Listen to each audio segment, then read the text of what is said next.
Hi everybody, welcome to Shivers. Today I want to do something a little bit different and talk more about the specific stories and movies that have inspired me, not only for my tattoos, but also just for storytelling in general. For me, I've always been someone who's very into the story. I want to be immersed in the experience. I want to feel something fully. And that's one of the reasons why I really love horror, because it's one of very few genres where you can truly do that. You know, an action movie, you can play the part of the main character, you can feel yourself as Tom Cruise, but there's an element of unrelatability there. Horror is for everybody. There is not a single person, archetype, stereotype, background, bias that isn't allowed to be in a horror movie.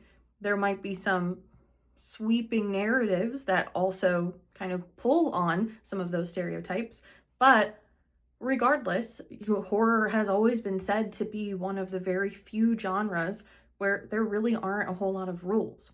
So, from an actual filming perspective, one of the things I always love to look at in the background of any movie, and you'll see this most times director dependent, is the color scheme that you use in a film, in a movie. And one that I love more than anything else is Charlie and the Chocolate Factory. Of course, I'm going to throw it back to Willy Wonka as the original, but the idea that we have this very creepy, almost dystopian horror movie that is marketed for children in the same way as nursery rhymes are, there's not a coincidence there. And there's a lot to also pull from. It has that almost Halloween feel to it, which makes it that much more accessible and exciting by saying that these are not only just children who won a prize to come to a candy factory, but they are also children that are literally in basically costumes. Mike TV is in a cowboy outfit. Veruca is in her funky, fancy dress. Violet is literally Violet. So being able to have some of these characters in a movie like that just so prominent against the something like the boat scene where it's just so over the top, so egregious, you have that really cool twist in there. And so that is also why, Willy Wonka has made it onto this arm. So one of these days I'll take you on a full tattoo tour, but this whole sleeve is all about horror movies that are not horror movies. So we have Wizard of Oz, we have Hansel and Gretel, we have some of the other grim fairy tales. We have the Twilight Zone, Black Mirror. My elbow is the actual logo of Black Mirror. We have Willy Wonka, we have Twilight Zone, and Wizard of Oz. Those are the kind of all of them put together. And then this side, which was where I started, is actual horror movies. So at the top is just a haunted house with Jack and Sally, very classic. As we kind of go down, it's this path up to the house, and so is this one. So they're mirrored in terms of their styles, but Walking Dead, for example, is another one that has always had my heart. I was a Walking Dead fan from the very beginning, and I never got through all of it. I gave up after, spoiler alert, they killed Carl. But The Walking Dead for me, I always come back to this idea of the collective. And the collective is what you see at Warped Tour, is what you see at conventions, whether that's The Walking Dead or whether that's GalaxyCon or whether that's just simple Comic-Con. It's even an art museum. That's a collective. These are people who all have something in common that are all going to experience the same thing. And I think there's a lot of power in that. For The Walking Dead, that was really the first time for me where I was able to say, here is something that is relatively realistic. These characters are very easy to connect to. And now I get to watch that on a weekly basis along with all these millions of other people who are feeling the same sort of way. I also, not necessarily horror, love Breaking Bad for that exact same reason. I love that collective. I love that vibe, and I think anybody who's kind of a nerd at heart loves that vibe. So being able to not only spot the colors and the characters and the archetypes in certain types of films or movies or stories, but you then also have the community that it just naturally builds. Look at Scream, for example. Scream 7 is absolutely horrible, but you bet your ass that everyone in that theater was so excited to be there, so excited to see Matthew Lillard come back to the screen after all of these years. You can't make up that kind of authenticity. And so that's where I also get in with the community aspect too, is that the more that you see directors just simply leaning into their niche, look at somebody like Eli Roth. How many people do you think have told Eli Roth, have told Rob Zombie, this is too aggressive, this is too gory, this is too ridiculous? They don't care. That's who they are. That's what they create. So by being able to follow people like that who just put a really great example in front of us, the only thing that we can do as just creators or even consumers of this are stick with people who are authentic, stick with stories that are authentic. As weird as Willy Wonka is, how successful is Willy Wonka? How successful is this Twilight Zone? I added that as a trivia question last week for my trivia. Top 10 TV shows of all time. The Twilight Zone is in there. So, and this is a TV show about sci-fi and horror matters and different types of universes. I mean, it's super cool to see. So we have the director vibe, we have the niche, we have the authenticity, we have the commitment to characters, we have the natural gathering of the collective that is created. And then you have the actual filming style. So when you do take like actual film classes and things like that, I've only taken a couple, so I'm not claiming to be an expert by any stretch, but there are certain things that you can look at in films and TV shows to know who's going to prevail, who's not. And I did a whole other video on a breakdown of this, but to see certain types of movies or TV shows, for example, The Beauty, not the best story writing, 10 out of 10 for cinematography. You have the commitment to colors, you have the commitment to characters, you have the over-the-top nature of it.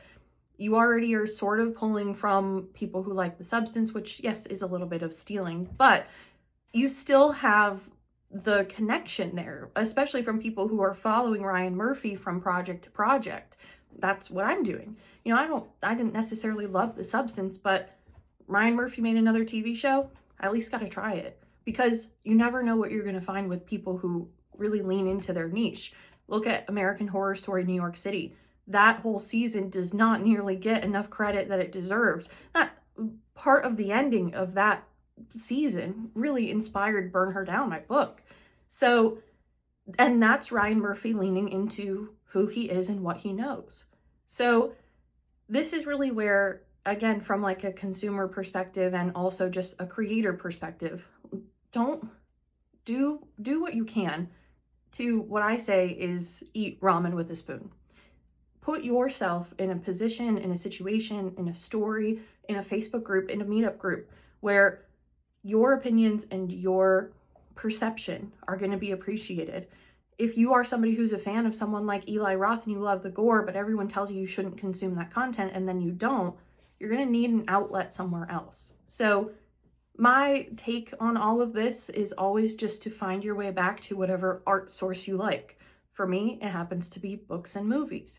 For you, it might be, I don't know, painting and photography. So when we're talking about the other types of movies that kind of pull on this same flavor, I always use the example of the movie The Night House. This, to me, is almost perfect. We have a very authentic, very simple story. We have a mix of paranormal and psychological. We have the husband who's doing things behind the scenes that we don't really know. And so from a writing perspective, anytime that you as a consumer want to go back and reread or reconsume that piece of content, that person has won. If it makes you think about something that you might have missed and you have to go back for, you literally can't ask for anything better. Think about the book, The Silent Patient. Think about the movie, The Night House. Think about the movie and the book, I'm Thinking of Ending Things. All of these are very, not necessarily cryptic, but you are just so connected to them because by the end, you want to see where this treasure map is going to lead you. And that's where I say that everything is a story. Everything is a journey because it all goes back to where are you at in your story. So movies are exactly the same way. It's just a polished way and version of showing you that exact same thing. So I know that this is not necessarily structured per usual. I'm feeling very inspired about the things that have gotten me started in the first place. I grew up, and for anybody who's heard this story already, I grew up being afraid of everything. I never wanted to go anywhere. I never wanted to do anything. I wanted to sit in my basement and play video games. That's like, and you know, I was a cheerleader in high school and do cheerleading. Like, it's really all I wanted to do. And it wasn't until I went to Warped Tour that I said, finally, I can find people who are like me, who like the same things that I do, that I'm not necessarily just shoved in my little corner of the world liking these things on my own. So the connection, the collective, all of that showed me that it's almost this like group gathering of we're here for you, even though we don't know you. And that gave me the courage to start actually exploring the things that I love. And even now, you know, or in my house, this is my office. You know how many people told me I was crazy for buying a house at 23? So many people. And yet here we are all these years later, and that was the smartest thing you could have done, Gina. That was the smartest decision. So you always have to go back to center of self. And where does your spoon fit? Not in the ramen bowl, not with other people who are judging you for how you're eating your ramen. Go find your meal. Go find your story. Go find the thing that really connects to you. And I promise the rest is history. You know, you might be like me and start adding them to your actual skin. I'm all for it. I think the more that you can commit to the things that make you feel alive, I think you've won. And I think you're golden. And I think the more that you can do that and show your authenticity of what you actually like with other people, you now spread that seed, not in that way, you now spread that sort of seed of community that much further. And I think that's really what it's going to take for everybody to just sort of start waking up. And, you know, it's okay to like whatever you like. You just got to find the appropriate outlet for it. Movie, TV show, art, whatever. The last example I'll give to you is from Ryan Murphy. When I would say 2 years ago or 3 years ago, he created his TV show called Grotesquerie. And it's not very popular. It's not very well perceived. That TV show just reignited such a passion in me, because it's not only anti-religion, but it's everything that I believe in. It's the same way that I feel about Heretic. It's all of these things that I'm talking about on a day-to-day basis, and finally being able to find it on an outlet. Like, that is the importance of representation, and that is the importance of art, is sharing what you have inside, not only to get it out and express your own voice and share it, because sharing authenticity does that, but also with that representation for other people who need to be inspired to do the same thing.